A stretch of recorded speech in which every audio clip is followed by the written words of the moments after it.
रोगों की भी बात करूंगा और चिकित्सा की बात करूंगा। डायबिटीज पे बात शुरू हो गई है। डायबिटीज रोग क्या है वो मैंने सरल भाषा में आपको समझाने की कोशिश की है, और डायबिटीज ना हो उसके लिए मैंने आपको उपाय बताया है कि आप जैसे ही डालडा खाना बंद करेंगे और रिफाइंड तेल खाना बंद कर देंगे, डायबिटीज आपकी अपने आप खत्म हो जाएगी, नहीं आएगी जिंदगी।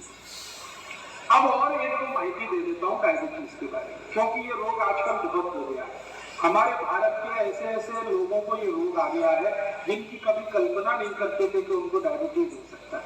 गांव में शेतकरी बंधुओं को अब डायबिटीज होने लगा, जबकि कोई जीवन में कल्पना नहीं करता कि शेतकरी को भी डायबिटीज होना चाहिए। ये डायबिटीज के सबसे बड़े कारणों में एक मैंने आपको बताया, खान पान में हमारा बहुत कुछ बदल हो गया है। जाहिरात देख देख कर टीवी का हमारा दिमाग इतना खराब हो गया है कि हम जो भी तेल लाते हैं वो रिफाइंड तेल घर में आता है। डिब्बा बंद तेल लाने लगे हैं वो सब ज्यादातर रिफाइंड तेल है, और रिफाइंड तेल के साथ उससे भी ज्यादा खराब तेल आ गया है पामोलिन तेल। जितना ज्यादा पामोलिन तेल और रिफाइंड तेल आप खाएंगे उतना ज्यादा डायबिटीज होने वाला है। तो इसलिए आप अपनी जिंदगी में अगर रिफाइंड तेल और ये डिब्बे बंद तेल और ये डालडा और ये सब बंद करेंगे तो डायबिटीज नहीं होने की आपकी जिंदगी में गारंटी है और आधार तैयार होता है। अब प्रश्न आता है कि डायबिटीज हो जाए तो क्या करें। पहला काम तो यही करिए, डालडा बंद करिए, रिफाइंड तेल बंद। अब दूसरा काम क्या करें? दूसरा काम आप भोजन ऐसा करिए जिसमें मांस बिल्कुल ना आए। भोजन ऐसा करिए जिसमें मांस बिल्कुल भी ना हो, माने संपूर्ण शाकाहारी भोजन शुरू कर दीजिए। किसी भी तरह का मांस मत खाइए। अंडा भी जो है ना वो मांस है, अंडा शाकाहारी नहीं है, वो भी मांस है। तो अंडा है, मछली है, मीट है, मीट चाहे वो मुर्गे का हो, मुर्गी का हो, भैंस का हो, बकरे का हो, बकरी का हो, गाय का हो, किसी का भी हो, डुक्कर का हो, किसी भी तरह का मीट मत खाइए, किसी भी तरह का अंडा मत खाइए, डायबिटीज बहुत जल्दी ठीक हो। और तीसरा और आखिरी उपाय खाने पीने के संबंध में वो ये कि आप जो कुछ भी खाना खाते हैं उसमें ज्यादा से ज्यादा ऐसी चीजें खाइए जिनमें फाइबर बहुत होता है, रेशा बहुत होता है। डायबिटीज के लिए एक सूत्र बनाया है, high fibre low fat diet. High power fibre माने जिनमें रेशे का तत्व ज्यादा हो ऐसा भोजन खाइए। अब रेशे का तत्व ज्यादा है ऐसा भोजन क्या है, मैं आपको कुछ नाम गिनाता हूं, आप ध्यान रखिए उनका।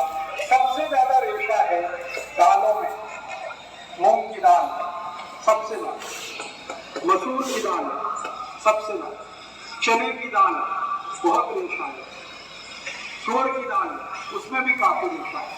सबसे कम रेशा होता है वो उड़द की दाल में। तो उड़द की दाल छोड़कर, सोयाबीन की दाल छोड़कर कोई भी दाल खाए जिनको डायबिटीज है। और अन्न में किसमें सबसे ज्यादा रेशा है? अन्न में सबसे ज्यादा रेशा होता है जवारी में।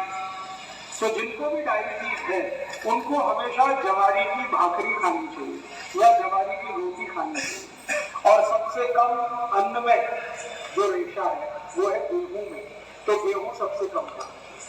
जिनको भी डायबिटीज है उनको हमेशा ध्यान रखना है गेहूं की रोटी कम, जवारी की रोटी ज्यादा। चावल जरूर खाइए, लेकिन कौन सा चावल खाएं? अभी बाजार में दो तरह के चावल होते हैं। एक चावल आपने देखा है जो दिखने में लाल लाल सा होता है, गुलाबी सा, लाल लाल सा, रेड कलर का, देखा? उसको कहते हैं बिना पॉलिश किया हुआ चावल। ये जो बिना पॉलिश किया हुआ चावल है ये डायबिटीज के किसी भी मरीज की सबसे अच्छी दवा है, सबसे अच्छी औषधि है, क्योंकि बिना पॉलिश किए हुए चावल में सबसे ज्यादा फाइबर होता है। तो आप बाजार में जाइए, किसी भी दुकान से चावल खरीद कर लाइए, लेकिन उसको बोलिए कि हमको ऐसा चावल दो जिसकी पॉलिश नहीं की गई। पॉलिश किया हुआ चावल एकदम सफेद होता है और बिना पॉलिश किया हुआ चावल थोड़ा लाल लाल रंग का होता है और थोड़ा मोटा होता है, जाड़ा होता है। तो वो मोटे वाला चावल, लाल रंग वाला चावल, ये आप भरपेट खा सकते हैं, कोई तकलीफ नहीं। लेकिन सफेद चावल खाएंगे तो डायबिटीज बढ़ेगा, माने शुगर बढ़ेगी, इसलिए सफेद कभी भी मत खाएं। अब थोड़ा आगे चलते हैं। डायबिटीज के मरीज को गाय के दूध के अलावा किसी भी जानवर का दूध नहीं चलता। बकरी का चलता है उनको जिनको अस्थमा होता है, अस्थमा, ट्यूबरकुलोसिस, ये दो बीमारियों में बकरी का दूध सबसे उत्तम है। लेकिन डायबिटीज के मरीज को सबसे अच्छा दूध जो है वो देशी गाय का है। तो अगर डायबिटीज के मरीज को दूध पीना है तो देशी गाय का पिए, और उसको कैसे पीना है वो जरा ध्यान से देखें।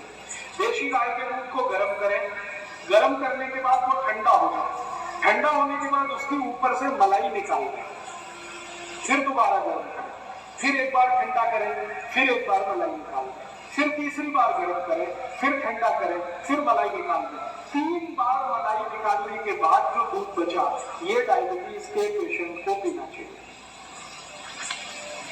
और वही दूध का दही बनाना चाहिए, और वही दही की ताक खानी चाहिए, और उसी दही को आगे भी चाहे तो दूसरे तरीके से इस्तेमाल करना चाहिए। तो ज्यादा से ज्यादा ऐसा भोजन करें जिसमें फाइबर बहुत है। तो मैंने कहा मूंग की दाल बहुत अच्छी है, मसूर की दाल बहुत अच्छी है, चने की दाल बहुत अच्छी है, तुअर की दाल अच्छी है। उड़द की दाल कभी नहीं खाना, सोयाबीन की नहीं खाना, क्योंकि इसमें फाइबर सबसे कम है। अन्न में उड़द नहीं, उड़द के पापड़ भी नहीं, डायबिटीज के मरीज को नहीं।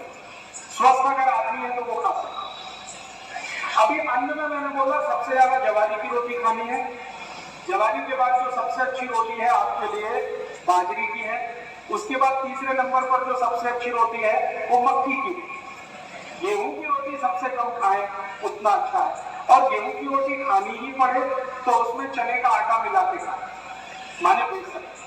गेहूं के आटे में चने का आटा मिलाएं, बेसन मिलाएं, दोनों की मात्रा बराबर रखें, उसकी रोटी बनाकर खाएं जिनको डायबिटीज है उनके। और सब्जियां क्या खा सकते हैं आप? बटाटा छोड़कर कोई भी सब्जी खाएं, बटाटा नहीं, आलू नहीं, पोटैटो छोड़कर कोई भी सब्जी खाएं। हरे पत्ते की सब्जी खाएंगे तो सबसे अच्छी पालक है, मेथी है, चौलाई है, भिंडी है, करेला है, और एक बहुत अच्छी सब्जी आती है सेम की फली को मराठी में क्या कहते हैं? सेम फली आती है, सेम फली कहते हैं, चौड़ी, चौड़ी कहते हैं, शेवगा। अगर शेवगा कहते हैं तो वो सबसे अच्छी सब्जी है डायबिटीज वाली। 2 सब्जियां सबसे अच्छी है, एक तो ये शेवगा और दूसरा मैंने बोला करेला। तो डायबिटीज के मरीजों को बटाटा छोड़कर सब सब्जी चलती है, लेकिन सबसे अच्छी करेला, दूसरे नंबर पर शेवगा, फिर बाकी कोई भी हरे पत्ते की, मेथी की खाएं, पालक की खाएं, चौलाई खाएं, ये सब हरे पत्ते की सब्जी आप भरपेट खा सकते हैं। और डायबिटीज के मरीज को कोई भी फल अच्छा है, लेकिन ऐसे फल सबसे अच्छे हैं जो थोड़े खट्टे होते हैं, जैसे संतरा, जैसे मौसमी, जैसे द्राक्ष, जैसे टमाटर, ये थोड़े खट्टे होते हैं, ऐसे फल थोड़े बेहतर होते हैं। केला कम अच्छा है, लेकिन केले से ज्यादा अच्छा यही फल है जो रसीले भी हैं और थोड़े खट्टे। जामुन बहुत अच्छा है, खट्टा है, रसीला भी है। जो भी फल में थोड़ी खटास है, सिट्रिक एसिड जिस फल में भी है, वो सब डायबिटीज के लोगों के लिए अच्छी है। इमली बहुत अच्छी है, इमली का पानी अगर पी सके खाने के बाद तो अद्भुत परिणाम आपको आए डायबिटीज के। तो ऐसा भोजन आप अपने डायबिटीज के लोगों के लिए तय करते हैं। अब भोजन हो गया, अब आखिरी चीज बताता हूं, डायबिटीज के लिए औषधि क्या। अगर डायबिटीज की सबसे अच्छी औषधि में बात करूं तो वो आपके घर में, स्वयं पाक घर में, बाजार से लाने की जरूरत नहीं उस औषधि की। स्वयं पाक घर में मैंने एक बार सूची बनाई थी, 108 औषधियां है स्वयं पाक में। हमको माहिती नहीं, माहिती क्यों नहीं है, कोई बताता नहीं। स्कूल कॉलेज में फालतू बातें बहुत बताते हैं, काम की कुछ नहीं बताते। मैं पूरी जिंदगी स्कूल और कॉलेज में पढ़ता रहा, किसी ने मुझे नहीं बताया कि स्वयं पाक घर में डायबिटीज की औषधि क्या है। और फालतू बहुत बताया मुझे, x + y whole square, x² + 2xy + y², क्या करूँ इसका मुझे आज तक माहिती है। x - y whole square, x + y whole square, x - y whole cube, x + y whole cube, ऐसी ऐसी कचरा चीज मुझे पढ़ाई जिंदगी में कभी काम नहीं आई। और जो काम की चीज है कि डायबिटीज कौन सी औषधि से ठीक होता है वो किसी ने नहीं बताया। ये बहुत बाद में मेरे को समझ में आया। डायबिटीज की सबसे अच्छी औषधि अपने स्वयं पाक घर में है मेथी का दाना। हाय,